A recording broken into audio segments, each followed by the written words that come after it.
Yes. Or no, don't try. Stay, go back. When you've done it only once.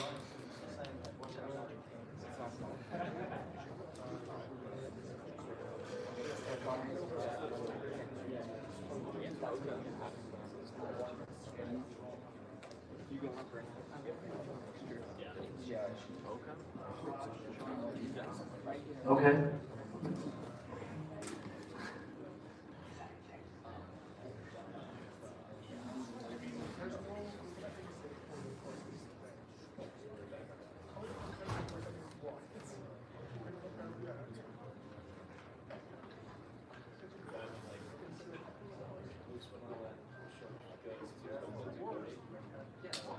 So we're actually right on this. You like it? Yeah. Do you like the rebrand?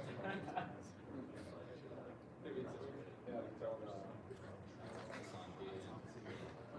Like last year, came to a quick talk and I never touched like those everything. Like this last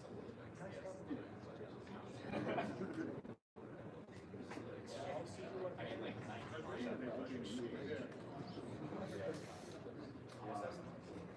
Yeah, we have I mean, what's his face was here, Jake Burnett was here, and we also have like 3.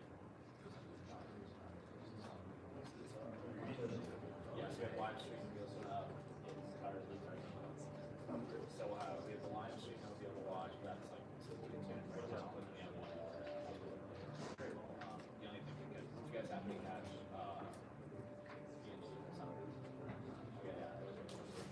unfortunately,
I'm doing pretty well right now, so let's not mess that up now. But no,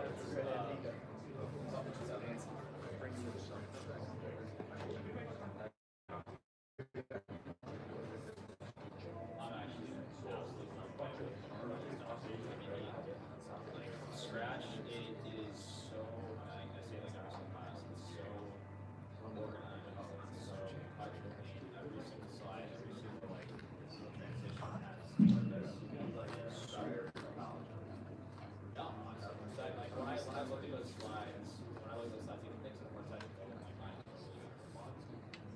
you just see it, every single thing is again there for a purpose, like there's a piece of code, it's there for a purpose to show. Alright, good afternoon everyone. We're about to get started again, so if you all just take your places.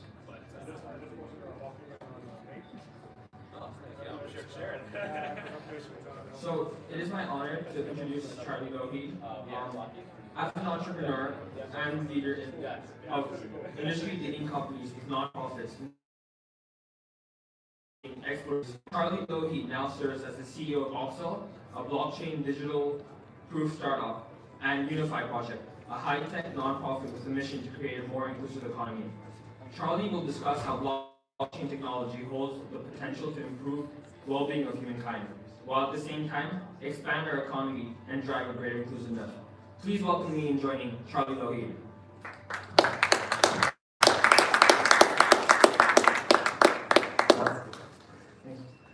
Thanks, Raj. Hey, everybody. Thanks for having me here today. Excited about today. It's great to be at Miami University. It's great to be here. My daughter's a senior, Annie Logie, right over there. I don't think I've ever done a talk in front of you, so this might be a little nerve-wracking. We'll see how good I do. So really what I wanted to talk about today was how blockchain can make a difference in people's well-being, in their lives. So we talk about technology all the time, and it's interesting, in some respects, technology has actually made it worse, not better for a lot of people. But I want to talk about how it can actually do the opposite, how it can help the population in general, help us, help more people than you think. So, and I think, we talk every day, everything today is about blockchain, but this is really more about how we can do something. Blockchain just happens to be a technology the same way the internet is a technology, and IoT is a technology, and Java is a language, right? It's just a thing. We are the ones that make a difference in how we apply these things. And we decided to pick well-being and expansion of our economy are the things that I wanted to talk about today, because I think it's top of mind, especially for your generation. You're the generation that is going to live through these future economies and in many ways shape them. So, as we talk about blockchain in general, I want to cover 3 areas I think are important. The first is digital sovereignty, the second is digital proof, and the third is VBSC, or value-based smart contracts. So I guess start with, let's define what we mean by well-being. Best place to start is Google, right? So you go to Google, and what Google tells you about well-being is it's really a state of being comfortable, a state of being healthy, right? A state of happiness, of security, of safety, of financial prosperity. That's well-being. It's a lot of different things. It has a lot of facets. That said, here in the United States, despite how much we spend on well-being, like healthcare, we don't do so well in comparison to that spend when you line it up against other countries, particularly those in the OECD. So in healthcare, we are the #1 spender, investor, whatever you want to call it, right?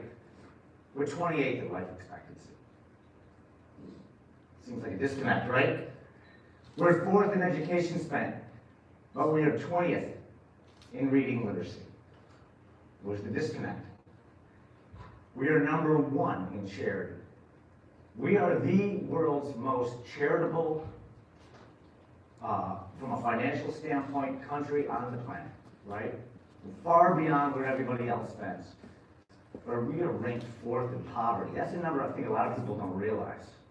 Among 33 OECD nations, we're 4th worst. How is it? How is it we have this massive disconnect, right?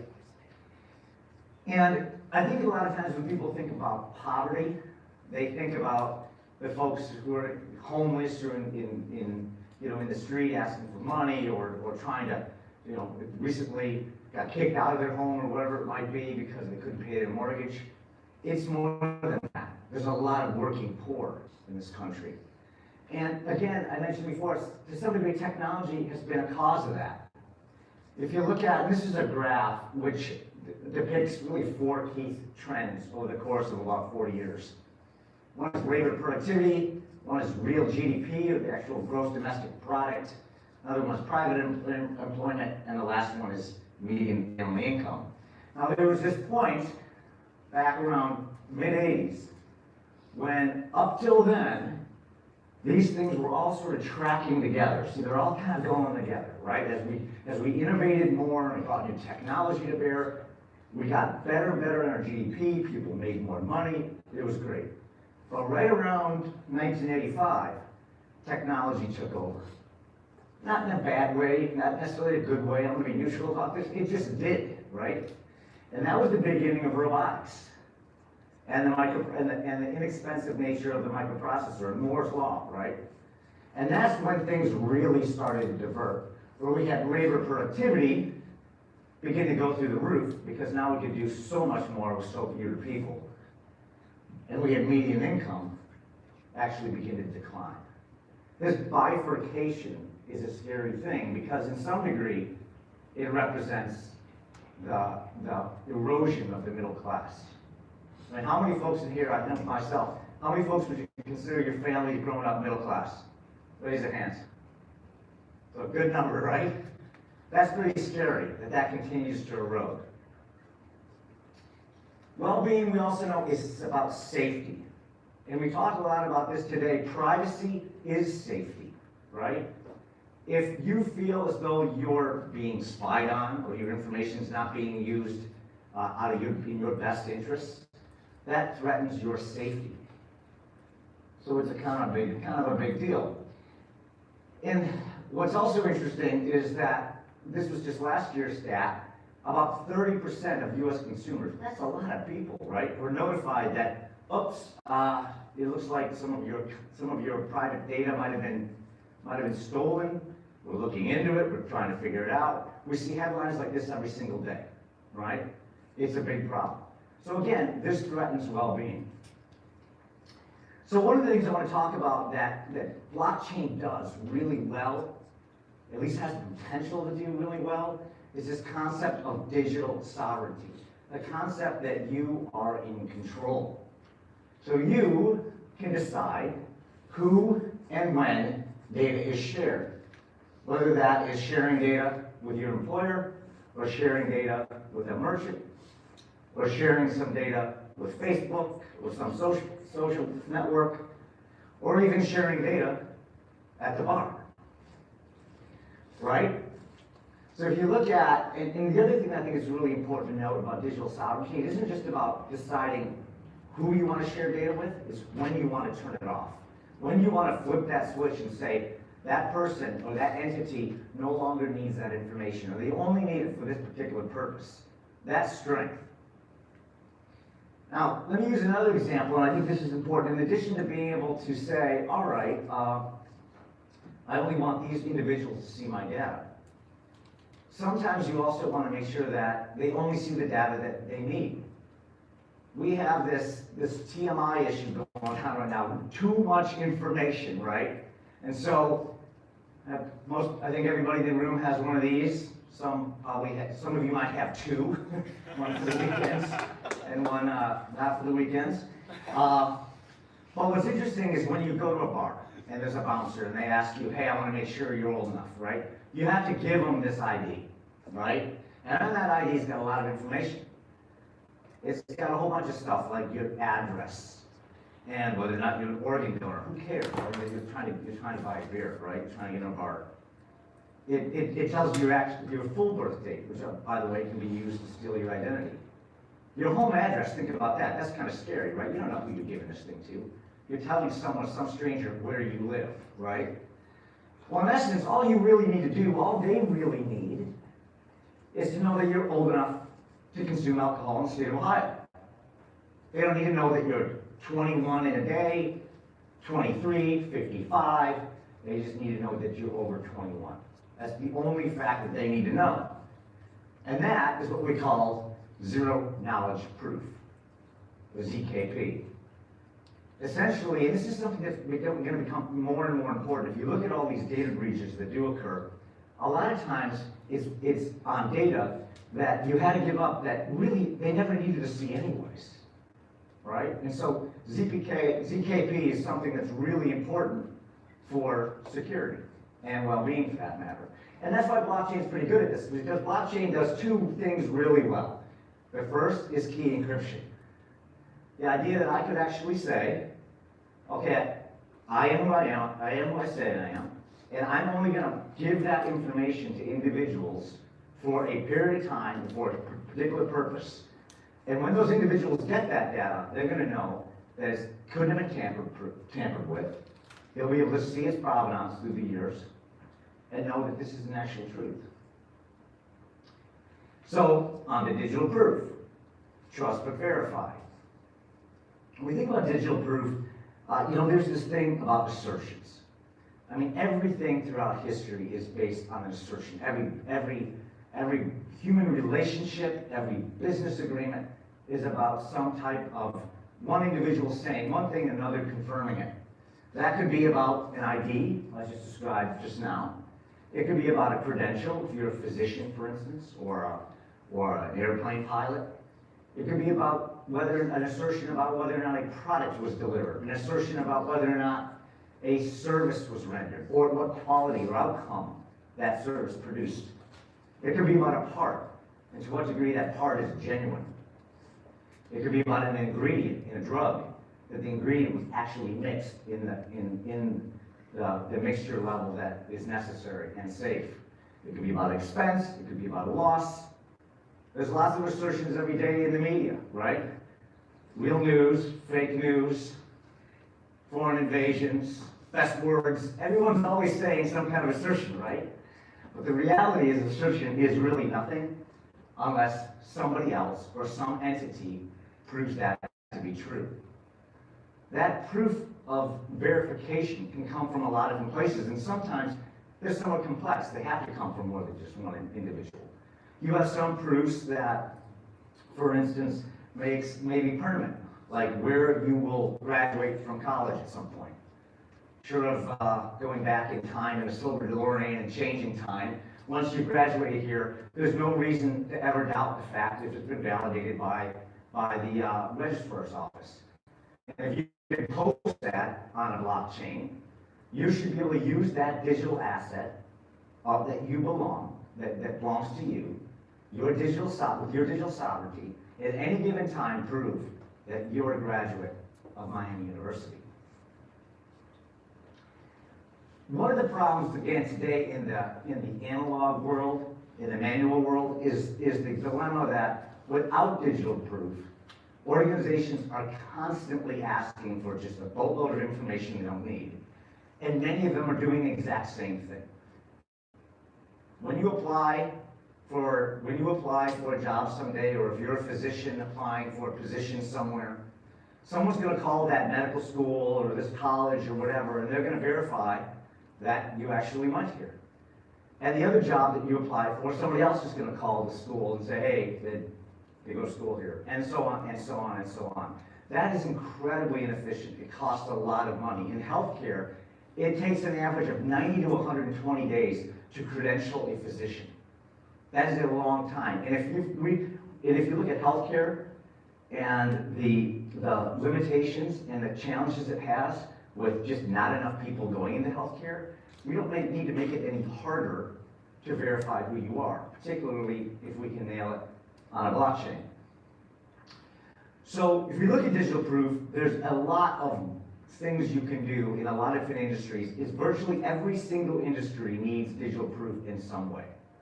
They all handle assertions in one way today. In many cases, what they're doing is they're manually, in the analog world, verifying that assertion.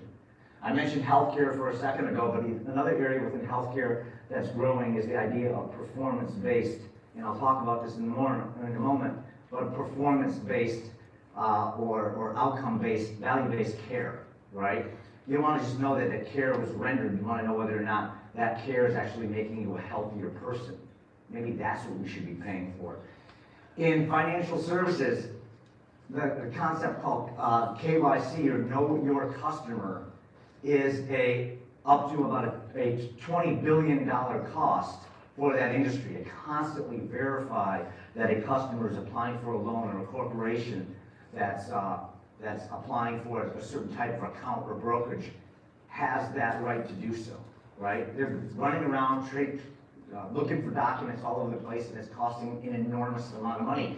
In government and philanthropy, one of the biggest challenges there is knowing that an individual you're going to provide a service to, whether it's a health and human service, or it's some type of some kind of tax benefit or whatever it might be, verifying that that entity actually is eligible for that service at that given time requires an enormous amount of documentation people have to track down all over the place. Why do it over and over again? This is an opportunity for blockchain. And in manufacturing, food production, and pharmacy, we talked about this earlier, the supply chain and how important it is, knowing where a product came from, knowing how that assertion and that truth work through the system is incredibly important. So again, blockchain is a really good fit for this. Last component I want to talk about as it relates to the benefit of blockchain is BBSC, They're value-based smart contracts. When you think about value-based smart contracts, I want to think of it in the context of charities. This is one of my favorite topics, right? Nonprofits today, or just in general, there are 1.5 million nonprofits today in the U.S. That is a lot, right? The challenge with nonprofits today and many charities is some sort of daunting statistics. And one of them is that in many cases, and especially among millennials, people are beginning to not trust them as much as they used to. Part of that has to do with, sometimes it's fair negative press, sometimes it's unfair negative press, but probably one of the biggest issues is transparency. This lack of transparency, right? Where, yeah, you know that this organization takes in a lot of money that you donate to, but you really can't trace where that benefit went to, what individual benefited from it, and when they benefited from it, what impact did it have on the rest of the community? All right, so this is a major issue. It's a major issue for charities that are doing a great job, and they can prove it, except they don't have a means to do it, an easy way to be able to show that. And so that's where blockchain comes in, because blockchain creates an opportunity to, within smart contracts, be able to not only show that information, but also demand that certain things occur before payment is doled out. So in this case, the program achieves blank and saves blank and then blank. Let's use an example. I don't know if anybody saw the news today. I saw this headline coming in. It was about Amazon. And Amazon they just posted some of their numbers, and it looks like for 2018, they will pay 0 income tax. That's what the article said, right? What's interesting, and follow along with me right now, is what Amazon's income, actually reported income was. This would be the gross. It, 1, comma, 2, 0, 0, comma, 0, 0, 0, comma, 0, 0, 0. It's not 0, 0, right? Big number. Now, how do I get involved, or how do you get involved, right? The good news is there are a lot of resources, this being one of them. This is great to see this in play, right? We're doing a lot of things up in Cleveland with Blockland, but it's great to see the universities now get behind blockchain, and just, if anything, get the word out and begin to educate and provide information on where people can learn more. There are a lot of resources. I mentioned Blockland, but also Consensus has got a lot of information on their site. Hyperledger, we've been talking about that for a good amount of time today. Hyperledger is actually part of the Linux Foundation, includes a number of projects. Fabric is one, which has gained a lot of momentum. There's device-specific project as well. Intel has its. YouTube, believe it or not, there is a ton of information on YouTube that takes you from the very generic to the very specific in training on how to use some of this technology. Blockgates is another one. They've got a lot of online courses. Some are free, some are not, but still nonetheless. Talk about Amazon, AWS. It's a great way if you want to bring up a network quickly and relatively inexpensively. You can use AWS for that. In fact, AWS now has, I know they have it for Ethereum or Hyperledger. I think they have Ethereum as well, where you can go on and they will literally, you turn some knobs, flip some switches, and it literally creates a private blockchain for you in your own little sandbox that you can play with and learn from. So there's a lot of great resources out there. I think, a lot of times people ask me, well, how do I get into this? Like, if I'm not, if I'm technical, or maybe I do, maybe you do have some software background, what do I want to focus on? Well, the good news, bad news is it's not any one technology, so it depends on what you're working in and the blockchain stack that you choose.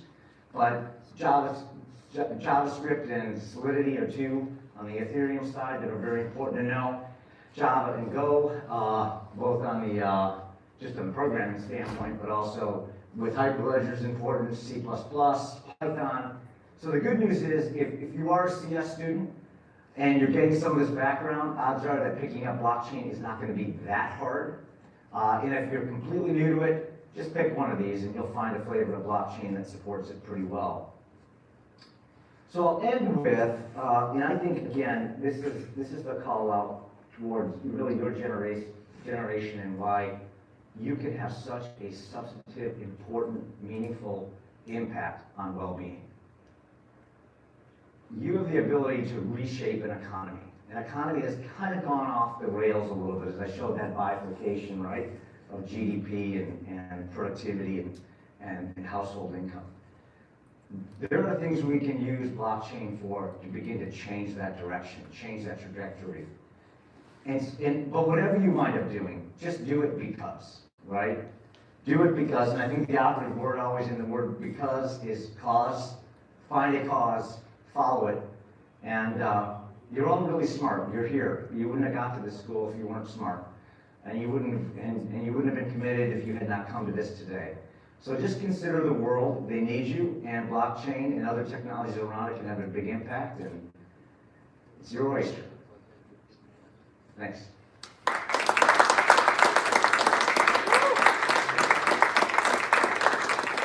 And we'll take questions if anybody has them. I think I need a visor up here, so bright. Any questions? Oh, come on, no questions. Do I see any hands? Okay. What do you think is, I think one of the most important things, and one of the things that I find most fascinating about identity and proofs is, the idea of using things like identity, sovereign identity, for, as you explained, like getting cars or everything, to like proving that you deserve that regardless of that you get pulled over and stuff like that. It's just transferring information that is most needed. So, I guess my question is, what do you think is the most important application of zero knowledge proofs? Would it be, do you think you're in identity, or do you think it, if that makes sense? Yeah,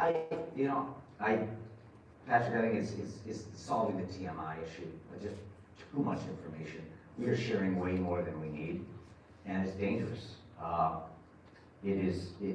Again, I mean, if you look at these breaches, in many cases, the breaches on data that had actually for that long. It had nothing to do with it, right? And it's just completely unnecessary. It just creates a bunch of exposure. So I think that's probably the one that's the biggest, at least in my.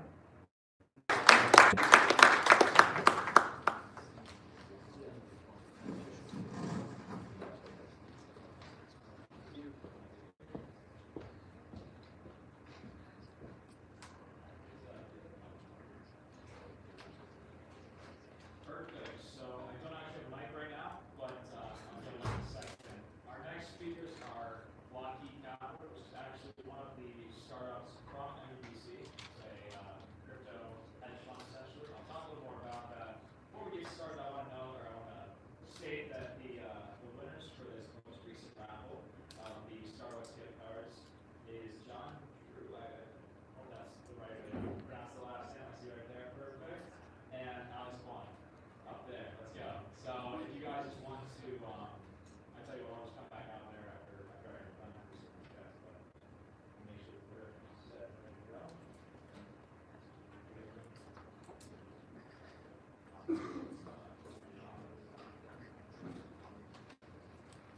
Awesome. All right. Up next, we got John Squires. Give me 1 second, I'm going to grab him, and we'll have him out in the next minute. Thanks. Just while Salerno's finding John Squires over here, I really encourage all of you guys to look into BACT and also look into what Fidelity is doing as well. These are huge players in the space. BACT is brought to us by taking the market from ICE and the parent company of the NYSE or the NASDAQ, which is ICE, the Intercontinental Exchange. So they're actually essentially the biggest player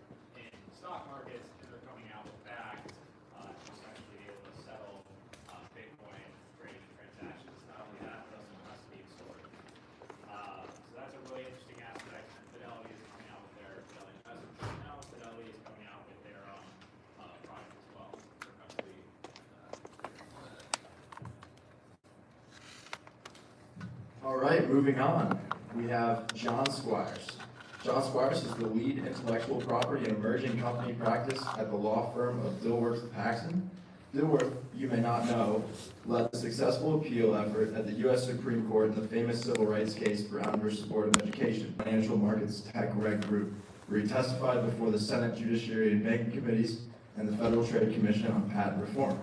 He's also co-founded several startups dealing with risk and compliance issues, including co-founding Finclusive, a financial inclusion blockchain-driven banking gateway that view financial access as a basic civil and human right.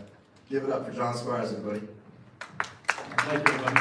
Thank you, Jake, and Patrick, Dr. Coelho, and the MUBC Blockchain Club and team, everybody here. Really appreciate it. It's off to a great start, so my kudos back to you all. So I'm going to be a little provocative, maybe a little loud because I'm from New York, but I'm going to spend a lot of talk about tokenization today. As you may know from the panel before, I'm a lawyer, so I'm kind of feeling like I'm the token lawyer here today. And I want to be provocative insofar as being a lawyer, I had to go to law school. Having gone to law school, I had to learn the Socratic method. So I'm going to use for my pedagogical purposes here, the Socratic method to interact and bring home the topic today. So what's the Socratic method? Seriously, that's it. It's technically defined as when you pay a lot of tuition money to have law professors ask you questions. So, let's dive in. My topic is blockchain circa 1790, the US patent system. Let's start out. What is a patent? Anybody, shout out. The other part about Socratic method is if you don't answer, you get called on. Jack, what's a patent?